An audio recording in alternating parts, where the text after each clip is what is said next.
Nakakapag-upload po siya ng 3 isang araw. Meron po siyang 92 upload within 30 days time. Umabot po ng 28,663,365. Ang kanyang video views for the last 30 days ay umabot po ng 27 million.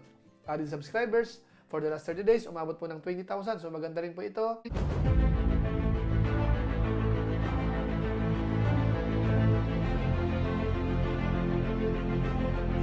Ayun, shoutout guys, muli po, welcome to my YouTube channel. Ito po si Kuya Julay, ang inyong katugang, ang inyong kalingap na muling babati po sa inyong magandang araw, magandang gabi. Saang panig man po tayo ng mundo naroroon at sa araw na ito, panibagong vlog po tayo. Pag-uusapan po natin, yung patungkol naman po sa mga charity vloggers po sa Pilipinas na nagkaroon po ng malaking views as of July 17, 2026. Bali, ito po yung mid of the month review po natin. Medyo delay lang po tayo ng 2 araw. Pero wala namang problema yan para at least magkaroon kayo ng idea kung kumusta naman yung kanilang views. Na-maintain ho ba o medyo tumataas or bumababa? At sino naman po yung hindi na mapapasama sa ating top 8 most viewed channel. So pag-usapan po natin yan maya-maya ng konti. Pero bago po yun, paalala lang po ng maiksi si Kuya Julay. Baka sakali pong meron pa po ditong hindi nakasubscribe sa ating YouTube channel, huwag natin kalimutan. Julay Paunil. Tapos pakipindot lang po yung notification bell button para lagi po tayong updated sa aking mga video upload. Tapos yung ating Facebook page naman po, Julay Paunil 2.0, pwede po nating i-follow at saka po pwedeng i-like. Maraming salamat. At siyempre po, itong mga nire-review po natin, mga charity vloggers sa Pilipinas, pakisuportahan na lang po. So maraming salamat po sa inyong lahat. Ngayon tuloy na po tayo, pag-usapan na po natin itong patungkol po sa mga charity vloggers sa Pilipinas na nagkakaroon po ng malaking views.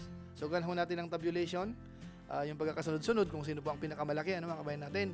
At based po yan sa 30 days time as of July 17, 2026. At syempre po may konting disclaimer po tayo. Ito po ay simpleng review lang based po sa mga data na available sa internet. Kinukuha natin, sinasummarize para mas lalong maintindihan. Hindi ho para pag-away-awayin, gawing competition po ito, kundi maging tulong lang po sa mga followers na interested ho sa mga views po nila. So para hindi na po magtagal, balikan muna natin sandali ho yung dating ranking nila noong nakaraang buwan. Bali, June 2026. Ito po yung dating ranking po nung nakaraang buwan, June 2026. Ang nanguna po ay si Daddy Frankie. Nagkaroon po siya ng 28.74 million views. Pangalawa po kong Biyahero, 28.19 million views. Hindi po nagkakalayo yan. Pangatlo po, Kalinga Prab, 18.97 million views. Pang-apat po, Ruel of Malalag, 8.03 million views. Pang-lima, Kuya Bal Santos Matubang, 7.19 million views. Pang-anim, Tekram, 3.96 million na views. Pang-pito, Lori Aquino Talita, 2.62 million na views. At saka yung pang-walo, Pinoy in Equatorial, 2.35 million views. Sila po yung ating dating top 8 po, most viewed channel. At ang tanong dyan, sino ho ang malalaglag na? Sa inyong kaalaman ho, ang malalaglag ay si Pinoy in Equatorial. Ano mga natin? At siya naman po ay papalitan na ni Wildlife PH. So ngayon naman po, diretso po tayo sa statistics ng kanilang channel. Silipin natin ng mabilisan ho. Bagamat hindi po ito kompletong data, pero at least masulyapan lang po natin. Unahin po natin si Wildlife PH. Ang kanyang video views for the last 30 days ay umabot po ng 2.9 million. Tapos yung added subscribers naman for the last 30 days ay nasa 6,000. Sa ngayon po, ang kanyang bilang ng subscribers umabot na po ng 809,000. Total video views nasa 130,908,516. Rank sa Pilipinas po, hindi pinapakita. Daily performance, pagdating po sa bilang ng subscribers, nagkakaroon po siya ng 200 araw-araw. Daily views, 96,145.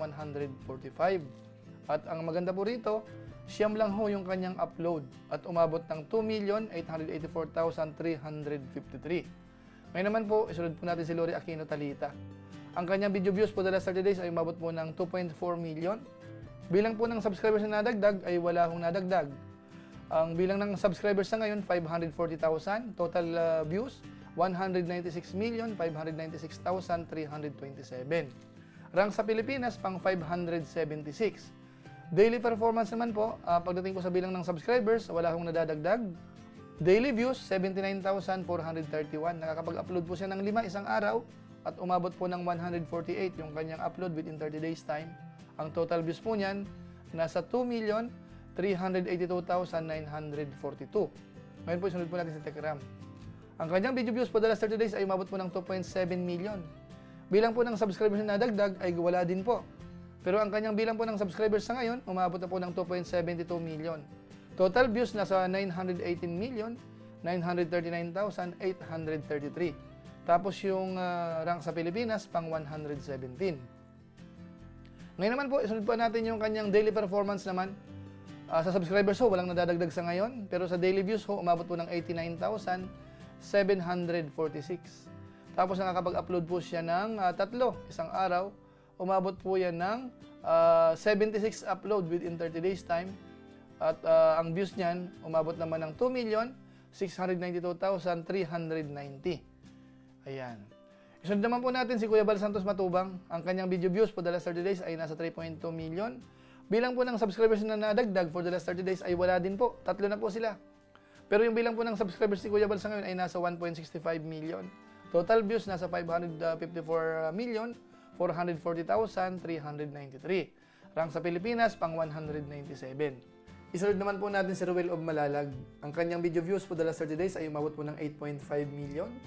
Tapos yung kanyang added subscribers naman po ay nasa 9,000 for the last 30 days. So maganda po ito. Tapos yung kanyang bilang po ng subscribers ngayon ay nasa 599,000. Total views nasa 319 million. 39,964. Ang kanyang rank sa Pilipinas po ay pang 526.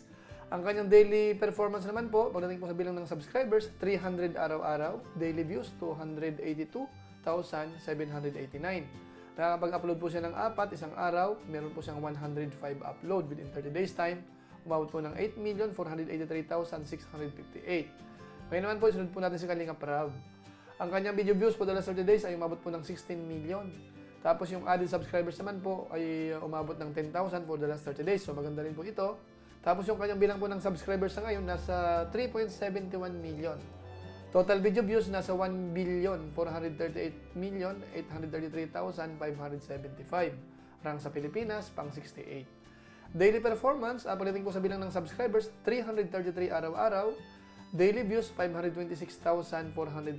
Nakakapag-upload po siya ng isang araw. Meron siyang 32 upload within 30 days time. Umabot ng 15,793,158. Isunod po natin si Pugong Biyahero. Ang kanyang video views for the last 30 days ay umabot po ng 27 million. Added subscribers for the last 30 days, umabot po ng 20,000. So maganda rin po ito. Tapos yung bilang ng subscribers sa ngayon, nasa 4.2 million. Total views, nasa 1,534,293,849. Rank sa Pilipinas, pang 57. Ang kanyang daily performance naman po, so agdating ko sa bilang ng subscribers, 667 araw-araw, daily views, 897,202. Nakakapag-upload po siya ng mahigit isang araw at meron siyang 44 upload within 30 days time, umabot po ng 26,916,074. Ngayon po natin si Daddy Frankie. Ang kanyang video views for the last 30 days ay umabot po ng 29 million. Added subscribers for the last 30 days ay nasa 20,000. Maganda rin po ito. Ang kanya pong bilang ng subscribers naman ay nasa 1.64 million. Total views nasa 509,214,414. Rank sa Pilipinas, pang 198. Yung kanyang daily performance naman po, pagdating sa bilang ng subscribers, nagkakaroon po siya ng 667 araw-araw. Daily views, 955,446. Nakakapag-upload po siya ng tatlo isang araw. Meron po siyang 92 upload within 30 days time. Umabot po ng 28,663,365. So yan po yung performance ng mga channel ng mapapasama po sa ating top 8. Yan mga kabayan po natin, yan po yung data. So pasensya na po kayo, hindi ho masyadong nakompleto kasi habang nagsushoot po tayo ay nawalan po ng internet. Pero magkaganon pa man po, meron na po tayong pinaka-summary ho doon sa mga views na yon. Kaya siguro diretso na po tayo sa pinaka-ranking ho. Sila na po yung ating top 8 most viewed channel as of July 17, 2026. Based po yan sa 30 days time. Ito na po yung ating pinaka-ranking sa ngayon, pinaka-tabulation natin. Sila po yung ating top 8. Base po yan sa 30 days time as of July 17, 2026. So, ang namumuna na po sa ngayon ay yung dati pa rin pala, si Daddy Frankie. 29 million views. Tapos pangalawa, Pugong Biyahero, 27 million views. Pangatlo, Kalinga Prab, 16 million views. Pang-apat, Ruel of Malalag, 8.4 million views. Panglima, Kuya Bal Santos Matubang, 3.2 million views. Pang-anim, Wildlife PH, 2.9 million views. Pang-pito, Tekram, 2.7 million views. Pang-walo, Lori Aquino Talita, 2.4 million views. Sa baba po niyan, ang muntik makasama po ay si Marcos TV Channel, 2.2 million views. So dito po sa ating top 8, yung bilang po ng kanilang upload, ito yon. Si Daddy Frankie ho, nakakapag-upload po siya ng tatlo, isang araw, average. Dahil yung kanyang 30 days time, meron po siyang 92. Si Pugong Biyahero naman po, Nag-average po siya ng 2 upload isang araw. Meron po siyang 45 within 30 days time. Pangatlo si Kalinga Prab, isa lang po ang kanyang upload isang araw at nagkaroon siya ng 34 upload naman within 30 days time. Tapos si Ruel of Malalag naman, 4 po yung kanyang na-upload isang araw at meron po siyang 106 upload within 30 days time. Tapos si Kuya Bal Santos Matubang naman po, 5 ang kanyang upload isang araw kasama mga live stream po dyan at nagkaroon po siya ng 156 upload within 30 days time. Tapos si Wildlife PH ho, konting-konti lang ho. Kasi yung kanyang 30 days time ay siyam lang. Kaya more or less 0.3 lang po ang kanyang average with, bawat araw. Tapos pang-pito natin si Tekram, nakakapag-upload na po siya ng 3. So nagdagdag na po siya, dati po dalawa yan. So pareho na po sila ni Daddy Frankie. Tig-3 sila isang araw. At meron po siyang 76 upload within 30 days time. Pangwalo natin si Lori Aquino Talita naman ho, nakakapag-upload naman po ng 5 isang araw. Nagkaroon po siya ng 148 upload within 30 days time. Ang pinakamarami po dito ay si Kuya Bal Santos Matubang at saka po si Lori Aquino Talita. Ang pinakakaunti po dito, si Wildlife PH at saka po si Kalinga Prab. So yan po yung ating ranking. Yung kanilang previous ranking naman po nung nakaraang buwan, nakita natin kanina, dito po si Daddy Frankie dating rank 1, ngayon po ay rank 1 pa rin. Si Pugong Biyahero dating rank 2, rank 2 pa rin ngayon. Pangatlo, Kalinga Prab dating rank 3, ngayon po ay rank 3 pa rin. Pang-apat, Ruel of Malalag dating rank 4, ngayon po ay rank 4 pa rin. Tapos pang-5, Kuya Bal Santos Matubang dating rank 5, ngayon po ay rank 5 pa rin. Wildlife PH dating rank 10, naging rank 6 po sa ngayon. Pang-7 natin, Tekram dating rank 6, ngayon po ay naging rank 7. Pang-8, Lori Aquino Talita dating rank 7, bumagsak po sa rank 8. So ito po yung pinaka-tabulation po natin sa ating review as of July 17, 2026 based po yun sa 30 days time. So yun, mga kabayan po natin, sila na po yung ating top 8 as of today, July 17, 2026. Bali ho, ang nangunguna pa rin po ay si Daddy Frankie. Nami-maintain niya po yung 29 million at sinusundan po ni Pugong Biyahero, 27 million naman. Hindi po masyadong nagkakalayo. Tapos yung pangatlo naman, si Kalinga Prab, 16 million. Tapos si Ruel of Malalag, 8.4 million. Tapos yung iba ho, hindi na ho nagkakalayo yun. Magdikit-dikit na, sina Kuya Bal Santos Matubang, Wildlife PH, Tekram, Lori Aquino Talita. Ano po? So yun po ang ranking po natin sa ngayon. At abangan po natin sa katapusan po ng buwan ng July kung ano po yung magiging final views po nila, yung final ranking, yung arrangement po noon, malalaman nyo po yun. Abangan nyo po yun mga kabayan po natin. So yun lang po muna siguro ang ating mixing reaction video po. Ang masasabi na lang po natin ay maraming salamat po sa kanila kasi kahit papaano ho ay maraming natutulungan yung mga charity vloggers natin sa Pilipinas, lalo na po yung mga mahihirap. Kanya-kanyang strategy nga lang po sila, pero ang nakikita naman natin, nakakatulong po talaga sila. Kaya maraming salamat po sa mga sumusuporta rin po, laging nanonood. Minsan mga nagpapakulay pa po, nagsusuper chat yung iba. So maraming salamat po sa inyo. So muli, ito po si Kuya July, ang inyong katugang, ang inyong kalingap na pansamantalang nagpapaalam po muna. Kita-kita ulit tayo sa mga sunod ko pang vlog. Maraming salamat sa inyong walang sawang pagsuporta po sa ating YouTube channel. Pagpalain naman ka ng Diyos, mabuhay tayong lahat. God bless. Bye-bye.